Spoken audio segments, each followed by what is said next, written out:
Por la provincia de San Luis, senadora Catalfano. Catalfano. Muchas gracias, señor presidente.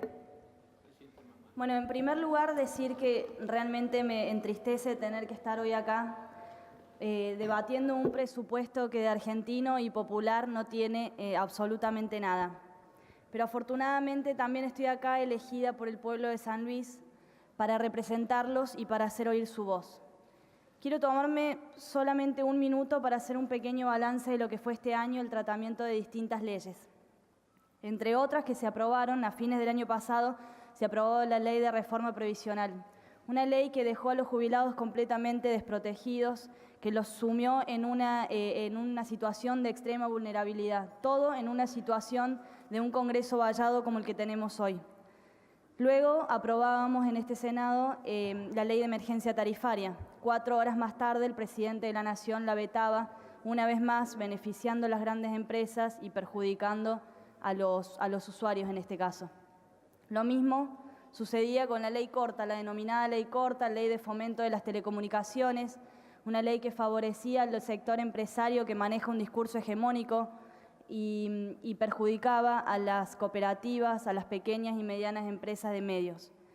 La verdad, desde mi punto de vista, me parece que esta es una cuestión ideológica y una cuestión de fuertes convicciones. Cuando nos encontramos frente a un gobierno que con cada política que implementa, que lleva adelante, beneficia a ciertos sectores de la economía más concentrados y perjudica a los sectores más vulnerables, me parece que las diferencias realmente se hacen notar y jamás podría ser una legisladora facilitadora o cómplice de la aprobación de ciertas leyes que muchos por ahí dicen para garantizar la gobernabilidad. No me parece necesario.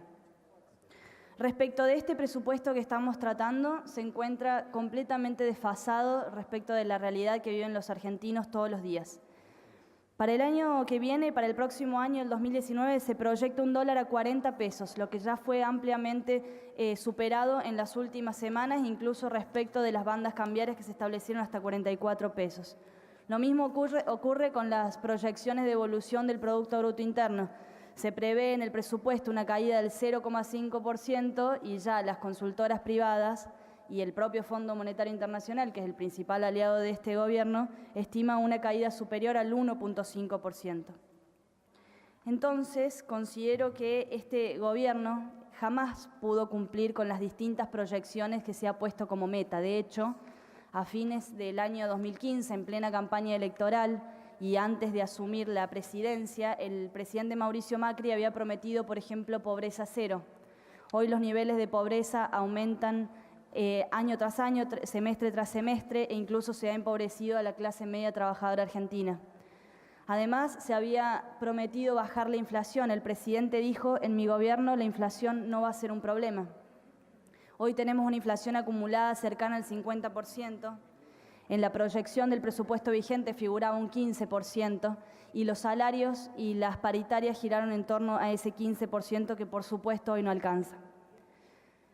Respecto del crecimiento, también se preveía un crecimiento de 3,8 puntos y no solamente que no vamos a crecer, sino que se estima una caída del 2% del Producto Bruto Interno. Y respecto del dólar, en el presupuesto actual decía que iba a estar en 19 pesos y hoy se encuentra duplicando ese valor. Entonces, la verdad, señor presidente, es que me parece que la incapacidad y la inoperancia de este gobierno nos van a llevar indefectiblemente a que se pierda la credibilidad en nuestro país con todo lo que eso implica. Además, detrás de este proyecto de presupuesto que ya tiene media sanción, se esconde una ley de déficit cero, algo que ya se había intentado imponer tiempo atrás y que los argentinos conocemos las consecuencias nefastas que trae. Las directivas del Fondo Monetario Internacional nos dicen que el único camino posible es lograr que si no logramos un superávit primario no habrá un crecimiento económico posible. ¿Cómo se logra esto según el propio gobierno? Ajustando en el gasto público. Bajo este esquema nos quisieron hacer creer que el único camino posible era atraer inversiones extranjeras y dejaron de lado cualquier tipo de política económica tendiente a beneficiar el consumo interno.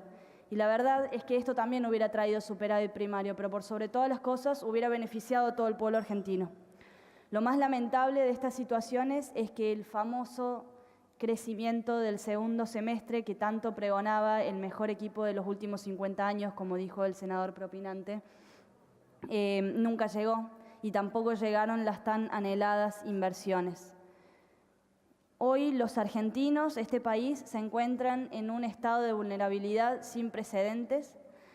Los argentinos pierden todos los días mayor poder adquisitivo, las tarifas y los alquileres aumentan, también aumentan los precios de los alimentos de la canasta básica, las naftas, ni hablar, y todo esto repercute en la calidad de vida de la gente. No podemos, como legisladores, hacer que los argentinos carguen sobre sus espaldas con esta nueva ley de déficit cero, que lo único que trae es que se puedan pagar la deuda externa, una deuda millonaria que el mismo gobierno nacional es el que incrementó. Porque vale la pena recordar, también lo mencionó el senador Fuentes, que se incrementó en 320.000 millones de dólares la deuda de este país, lo que representa un 87% del Producto Bruto Interno y desde que asumió Macri el 80%. Miren, con mi equipo sacamos algunos números respecto de la transferencia de recursos que se realizan para cubrir el pago de esta deuda.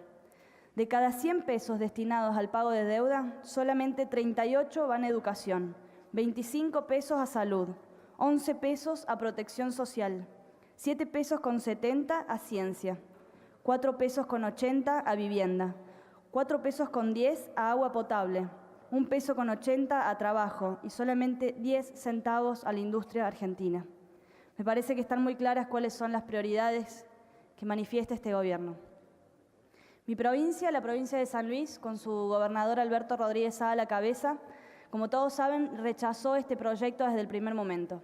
En verdad, más que rechazarlo, lo que nosotros consideramos es que debería haber sido devuelto al Poder Ejecutivo Nacional para que se elabore un presupuesto pensado para todos los argentinos. Solamente le pido permiso para leer unas palabras del gobernador en su último discurso a todos los puntanos. La posición del gobierno de San Luis fue que ese presupuesto debía ser devuelto al Poder Ejecutivo, con unas simples palabras. Señor presidente Macri, nos ha mandado un presupuesto del FMI. Le devolvemos este y mande uno de acuerdo con los dolores y las necesidades del pueblo argentino y las provincias argentinas. La verdad, desde que se inició la gestión de Cambiemos, San Luis ha sido una de las provincias más afectadas. Se ha subejecutado obras y recursos desde el año 2017 hasta 2019 en lo que respecta a partidas presupuestarias para proyectos de infraestructura. Se ha reducido en un 67% y sobre todas las cosas, en este presupuesto, una vez más, no se incluye el pago de la deuda que la Nación mantiene con la provincia de San Luis. Una deuda que hoy asciende a más de 23.000 millones de pesos y que tiene sentencia firme de la Corte Suprema. Entonces, este gobierno, por un lado, no cumple con las decisiones de la Corte Suprema y, por otro lado, elige pagar deuda externa antes que pagar lo que le debe a una provincia argentina. La verdad se me hace imposible darle el visto bueno a este presupuesto. La historia nos ha demostrado y nos ha enseñado que la recesión, la miseria y el hambre no se combaten con mayores políticas de ajuste.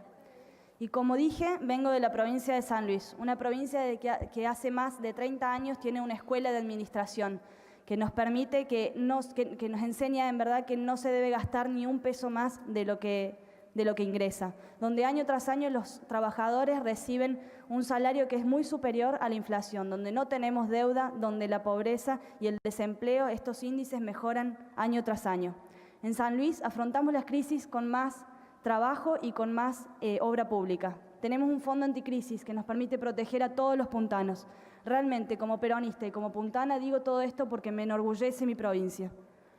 Como legisladores, tenemos que devolverle a los argentinos la esperanza de poder confiar en quienes los representan.